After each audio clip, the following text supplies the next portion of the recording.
بسم اللہ الرحمن الرحیم۔ آج کی اس ویڈیو میں ہم ابراہہ بادشاہ کے بارے میں بات کریں گے، جس نے خانہ کعبہ کو گرانے کی قسم کھائی تھی۔ پھر اس کا اور اس کی فوج کا کیا انجام ہوا۔ چھوٹی چھوٹی چڑیوں نے اس کی فوج کو ہلاک کر ڈالا۔ ابراہہ جو یمن کا بادشاہ ہوا کرتا تھا، جب اس نے دیکھا کہ ساری دنیا سے لوگ خانہ کعبہ کے طواف کے لیے آتے ہیں اور اس کا طواف کرتے ہیں، یہ حضور پاک صلی اللہ علیہ وآلہ وسلم کی ولادت سے پہلے کا واقعہ ہے۔ جیسا کہ ہم جانتے ہیں کہ خانہ کعبہ کا طواف ہر نبی کی امت پر فرض رہا ہے۔ حضرت آدم علیہ السلام سے لے کر حضور پاک صلی اللہ علیہ وآلہ وسلم کے زمانے سے اور قیامت تک اس کا طواف جاری رہے گا۔ ابراہہ نام کا بادشاہ جو کہ کافر اور مشرک تھا، اس کو یہ بات ناگوار گزرتی تھی کہ لوگ دنیا بھر سے خانہ کعبہ کے طواف کے لیے آتے ہیں۔ ابراہہ کو مال و دولت کا بہت غرور تھا۔ ابراہہ نے یمن میں ایک بہت بڑا گرجا گھر بنایا کہ لوگ خانہ کعبہ کے طواف کی بجائے اس کے بنائے ہوئے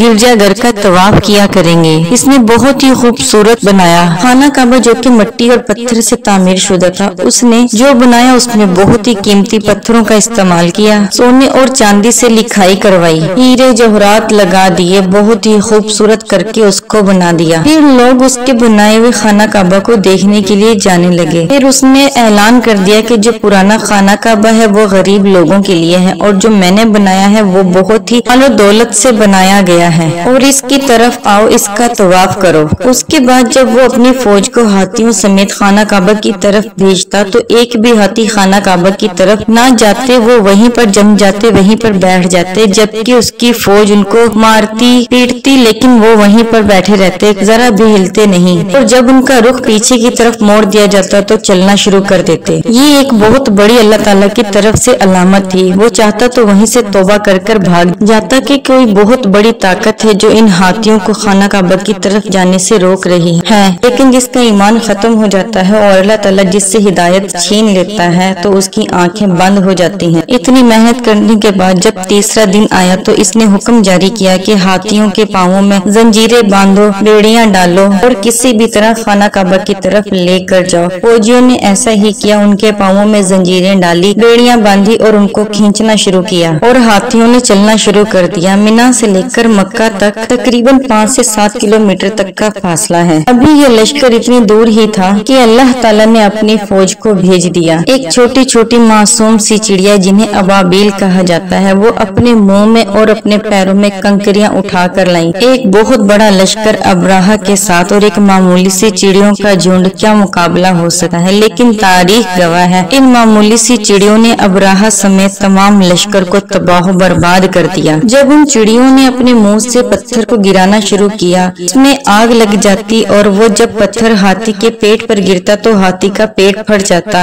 اس کے پیٹ کو آگ لگ جاتی، اور جو کنکریاں ان کے پیروں میں تھی جب وہ فوجیوں پر گراتی تو ان کے جسم سے کھال چیتھڑے بن کر اڑ جاتی، اور ایسے معلوم ہوتا جیسے چھلی ہوئی مرغیاں پڑی ہیں۔ ان کے جسم پہ گوشت اور کھال کا نام و نشان تک نہ رہا، صرف ان معمولی سی چڑیوں کے کنکروں سے فوج کی فوج تباہ ہو گئی۔ اور جب اس لشکر میں سے ابراہہ کو ڈھونڈا گیا تو وہ مرغی کے چوزے کی طرح نظر آ رہا تھا۔ اس طرح سے اللہ تعالیٰ نے ان پر عذاب نازل فرمایا اور ابراہہ سمیت تمام لشکر کو ختم کر دیا۔